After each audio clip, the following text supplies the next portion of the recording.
It's been really fun. I've really enjoyed all the interviews that I've done up to this point. And, if you haven't listened to the prior ones yet, we've got some great stuff up there already with Bobby McGee, Jeff Boer, Kim Schwabenbauer, Ari Meisel. And, Kim is a personal friend of mine at home in Pittsburgh as well.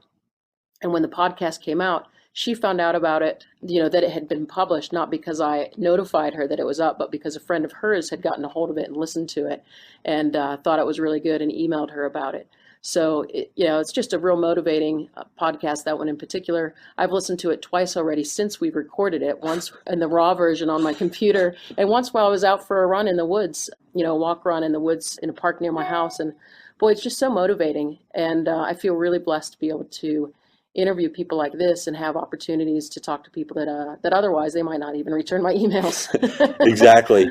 Well, I think everyone kind of hears or consumes their information in different ways. I personally, as many videos as I've put out and love the medium of videos, I'm a bit of a hamster when it comes to attention span. So I have a hard time watching a video online and not doing other stuff. Yeah. And podcast to me is really a special and my favorite medium of learning, because I'm usually out for a walk or out for a run or on a drive or somewhere where I'm just kind of forced to be with myself. And since that's so uncomfortable, I have to interrupt it with a podcast.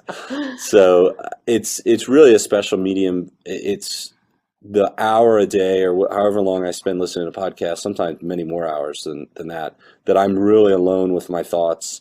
And I can't tell you how many times I've been on a run and heard something and thought of just a brand new strategy or idea, whether it's in life or business. And I actually just launched another podcast for a business research group. I'm getting pretty original with my naming of Triathlon Research and business research. Even the logo looks the same because I don't feel like coming up with new ideas. But I just did another podcast last night, and it really energized me because I feel like so blessed that I'm just getting to do these things and talk to people and actually get paid for it.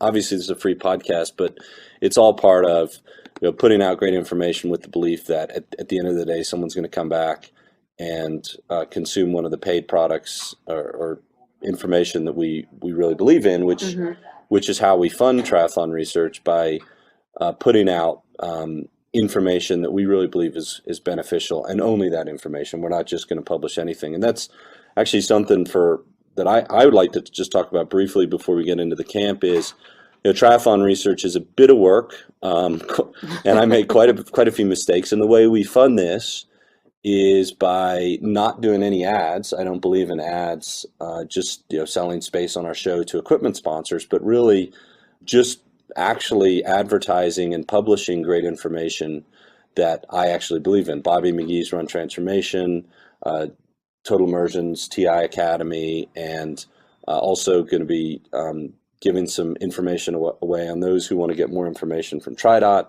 also endurance films. And really it's just because I think that every one of the people that I've worked with and continue to work with actually has great information that can benefit the audience. And it might not be for you. I mean, there's 1,000 different coaching solutions out there. I would be just as quick to recommend, depending on their needs and what they want out of a coach, your coaching specifically if you weren't full.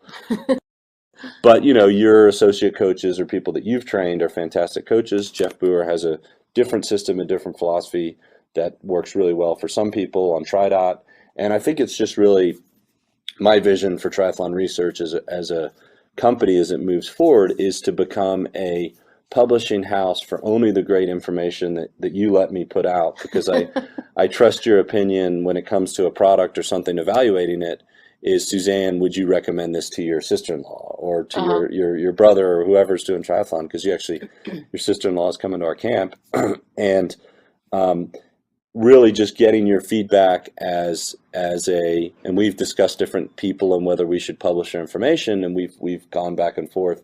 And so far, the ones that we are publishing right now on the Triathlon Research site and in the emails are the only ones that we feel in our conscience we want to recommend. And because we're recommending it, we're selling it for those people. Mm-hmm. And based on the revenue that we earn from making those sales, then we're able to continue to pay the bills, keep the lights on, and grow Triathlon Research, do podcasts, the live events, and all those take time, effort, and money with staff that helps put those on. I don't know if any of you have seen all the work that goes into those because you just consume them, but there's sound engineers and transcribers and copywriters and different people that put those events on, not to mention a bunch of time that Suzanne and I spend writing the emails and preparing for the show so that we can form those live online communities. So with that, I just wanted to dive right into camps, because we're here and we're doing a short impromptu podcast, and we're going to try and get some other people on here. Camps are absolutely an amazing way for people to learn and to become more, just take things to the next level. Because as triathletes, we're so busy, we steal a podcast here and a video here and a live hangout here, but we never get to immerse in things, even though we're training maybe 8 to 10 hours a week, sometimes many more. You're not immersed in triathlon. It's something that you fit into your overall life, whereas a camp, you're giving up everything and you're secluding yourself and you're just focusing on triathlon. So Suzanne, talk a little bit more, because you're much more experienced on camps in the tri world. Talk a little bit more about what you love about camps and what you're getting out of this camp with Bobby McGee Run Transformation specifically. Well, it's pretty interesting, because I think I've mentioned this before. When I first graduated from college, the first job that I had was with Outward Bound.